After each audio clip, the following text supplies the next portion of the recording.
Hello and welcome back to another episode of Strong Collector Comics. My name is Jordan. I'm joined today, as ever, by my plucky co-host Sidekick Dakota. And today we're going to be talking about comic books that real nerds have read. So we're going to hit you with 5 books each that we think real nerds have to have read. So, Dakota, would you care to start us off? I would love to, Jordan. So each of mine are kind of different reasons. And I think even between the two of us, we've got different interpretations of what this means. But Mm-hmm. I think real nerds have read Kingdom Come. I think as far as DC Comics goes, that's kind of one of those like solo books that you don't have to read much outside of it, but you kind of have to know those characters. It's one of those a little bit more thinking comic books. It's not Mm-hmm. just mindless action. It's got a pretty good like thought out story to it. So, and I think as far as like Alex Ross art goes, I think that's an important artist to have read something where you're seeing his art. Um, so that's where I think you have to have at least one Alex Ross book on the list, and that would be the number one from him.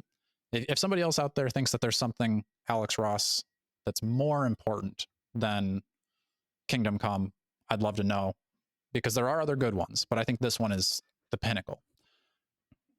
Switching up, I'm going to stick with DC though. I think another important one that real nerds have read is The Killing Joke. I think I personally am not like, I don't really love this story, but it is kind of cool to get to see kind of the backstory of the Joker a little bit. And it kind of gives you kind of that more darker side of a Batman story, because it's also like dealing with, you know, Barbara Gordon, Batgirl, Mm-hmm. getting shot, being paralyzed by the Joker. So different things like that that are kind of within that story. And it's a pretty short book, pretty quick read. Mm-hmm. So it's one that's not really going to like take you forever to get through. Mm-hmm. One that might take a little bit longer to get through. And this isn't necessarily a, you know, specific like issue to issue, but I think you should read the Nightfall story. So this is kind of your introduction to Bane. I think Bane in today's media is a little bit more goofy. He's kind of the butt of the joke, at least like especially in like the Harley Quinn show. Even with the Dark Knight Rises movie, like, you know, he has his kind of iconic voice that people have, you know, started mocking. So it's like you don't always take Bane the most seriously, but in these comics, he's Mm-hmm. for sure the big bad. He's super smart and like a big threat to Batman. You get to see a lot of like the Bat family with Nightwing, Robin. You Mm-hmm. get some, you know, passing of the mantle from Batman or from Bruce Wayne to Mm-hmm. Jean Paul Valley. And I think that art for that period for Batman is also one of my favorites. So, you know, another one where it's like, I think that you should have your eyes on this art and it's also a good story. Sticking with kind of that more comics that you should see and read is I think you should read, you know, pick your favorite from the era, but I think you should read something from the McFarlane Spider-Man era. Mm-hmm. Maybe kind of in that like Venom origins or like when Venom first appears. I think that's a pretty good Spider-Man story. And again, it's kind of Mm-hmm. that, you know, Spider-Man wasn't doing so hot. McFarlane really brought him into um, the main stage again, really, you know, boosted him up. And I think that art for Spider-Man is super iconic, very cool.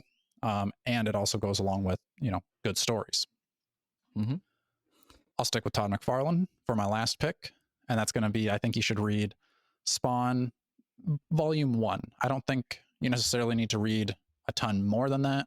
Um, but those first few issues of Spawn, kind of getting the origin of the character, it's not maybe the most popular comic book character in the world, but Mm-hmm. it is, I don't know, I guess if you ask Todd McFarlane, it's the number one selling comic book, blah, blah, blah. But um, still an iconic character that I think most people should at least have that like base understanding of Mm-hmm.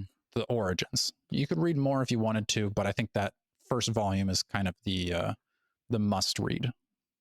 Mm-hmm. If you need a runner up here, I do have a runner up like I tend to have in most of my lists, I'd love to and I hear it. think that's going to be Arkham Asylum. Hmm. This is Okay. one of those, you know, you're going to get a little bit more diving into the insanity of Batman's Rogues Gallery. Mhm. Another one that's just, it's so different from anything else you're really going to read in most Marvel and DC books, at least. Like looking at it, it's like almost uncomfortable because of the art style. But Mhm. it really like puts you in Arkham Asylum. So that one's also, I think, kind of an essential nerd book to read. Some excellent picks there, Dakota, and I really find no fault with them, I must say. So, yeah, I'd say with Nightfall, what's actually funny is when I was like in probably what, 5th grade, 6th grade, maybe, I read the novelization of Nightfall. It wasn't even the Mm, comics. I had to find a way to sneak my comics into school. Workaround was right. to read the novel versions, and I could still do book reports on them. And that one I do remember being like, this is a really intricate story. There's a lot of layers to it. And that one and Death and Return of Superman also Yeah. were 2 novels that are actually really good if you haven't read them, and if you're wanting to branch, Dakota, into those other kinds of books. Those 2 are pretty good versions of those stories hmm that kind of flesh them out and connect them pretty well. So, hmm I solid picks, solid Have you choices. have you read all the books on my list? Just curious. I'm pretty sure you have. Yeah. Yeah, I mean, Nightfall, again, that's one that's like I would have read the novelization, and then I've Okay. never sat down to, like, read the whole every issue just because those ones, it's like 2 hmm issues in this series and 3 issues in this one and 1 in here. So that always Right. kind of frustrates me. But the rest of them, Yeah. yeah, I have, yeah, good Okay. picks. I like it. I know there's some on your list that I haven't read, if I've even read any of Okay. them. Well, let's find see if out. I'm a, So, see if I'm a real nerd. right. I'm gonna start with a runner-up, actually, reverse, Mm, and I I feel like this should be on there, but I'm kinda going back and forth, but I'm gonna say some Hellboy. I think okay. Hellboy is obviously came out of, like, in the '90s, a little more the unorthodox comic character that grew to be pretty popular, but I think the art style is very unique, Mike Mignola, and then you've just got more the darker supernatural things, but still in that realm, and I think is a very good example of how to do a comic book feel story that also has some kind of gritty vibes to it. But they're still fun. So really wherever in Hellboy, I think most of them you can pick up and they're very like episodic. Because I remember when I was younger, I think I just picked up a random volume and read it, and I was very like, I'm interested in this. I get an idea of who this guy is, but he's going on some cool adventures and it's interesting. So I think that's a cool comic if you can just pick it up and read it and say, I want to read more. So a whole bunch of Hellboy stuff. So Hellboy is definitely cool to check out.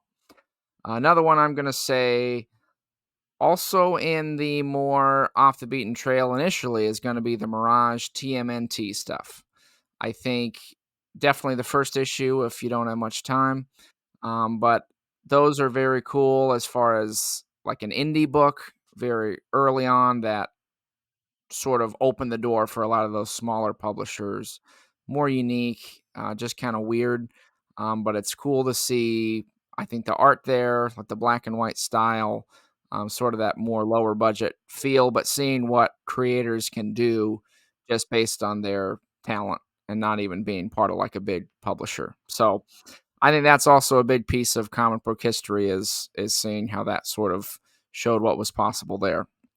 So I definitely check those out. You know what I know, Dakota. I'm gonna put you know what, I'm gonna say first, I'm gonna say The Dark Knight Returns. Another very important book. I don't think this one's been even was in my top 5 DC books, but it is a good story. I would say very much responsible for making Batman what he is today. I think there were some elements of that before The Dark Knight Returns, but I think really solidified the kind of darker take on Batman, and really opened a lot of possibilities of what mainstream comics could do, treating the material a little more seriously. And I think that's definitely one you got to check out if you haven't. I'm also, of course, Dakota, going to put Watchmen on here. You know that.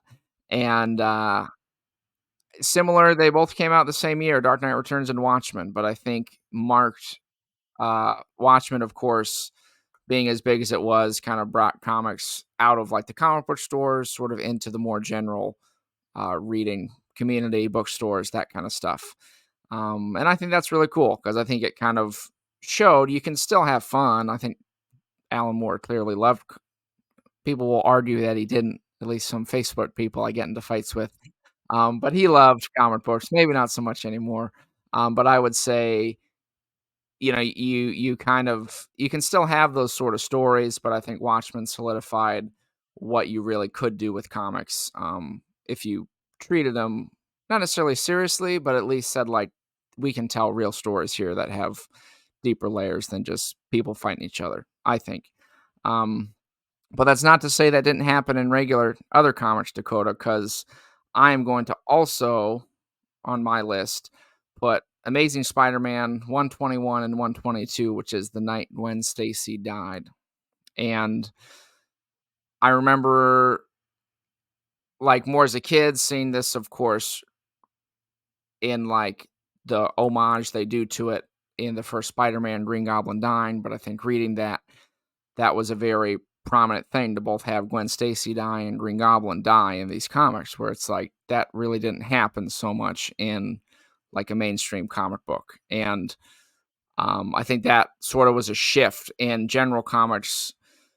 Again, the extension of that was like Watchmen, Dark Knight Returns kind of stuff. But I think the night Gwen Stacy died really solidified a lot of the tragedy to Spider-Man, but also sort of the stakes to comics in general. And, like, there's more going on here than just, flavor of the week fighting bad guys stuff.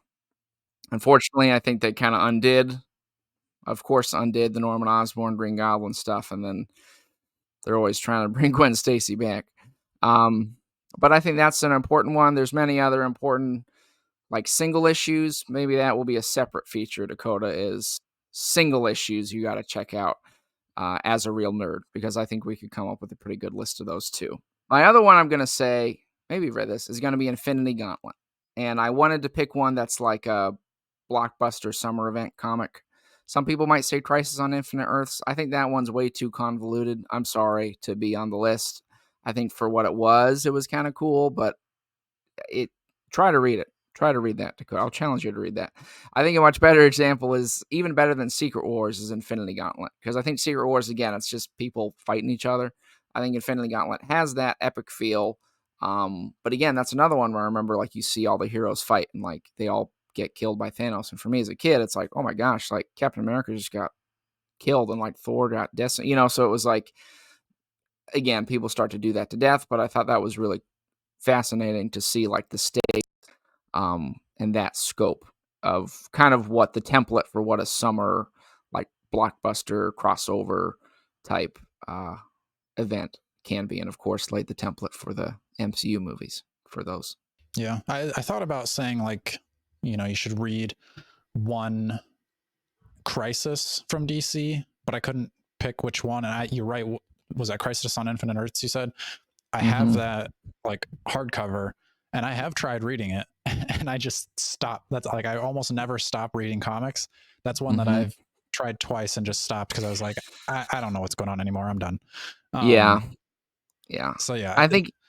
I think maybe Identity Crisis is one of the better Crisises. I didn't really love Final Crisis, but isn't there something new coming out right now that's like, it's like kind of a spoof Crisis, like Too Many Crises or something like that. I can't remember. I have to check my previews again. Sounds like a great idea if it's not, but it'd be good for, I'm pretty sure it's DC doing it, but it's kind of like they're reading the Crisis. Anyway, out of all of yours, I have read issues of Infinity Gauntlet. I had it, but I never had the complete story. So I just kind of, like, here and there had some. I'll probably go back and finish that at some point. I have read Dark Knight Returns. I guess I wasn't a huge fan of it. I was kind of younger when I read it, though, so I probably didn't appreciate what it was. So I'd have to go back and reread that. I think I've read the Night Gwen Stacy Dies. I think I had a volume of that. But it's one of those older comics that I struggle with. I have not read Watchmen, infamously. Yeah, infamously. I haven't read Mirage Turtles, but I am reading the IDW Turtles right now, and those are pretty good. I like those. I knew that I had to read something Turtles to be a real nerd, so those are the ones that I went with. That's fair. Yeah, it's a good list. That is what we've got for our top real nerd books. Please let us know below in the comments, as always, what nerd books you would pick out as ones you got to read to be a real nerd. If you want to hop back in, check out our Hidden Gems comics. If you want to see some that might be off the beaten trail, that you can go ahead and check out and let us know what you think of those. So as always, be liking, sharing, and subscribing. And until next time, stay strong.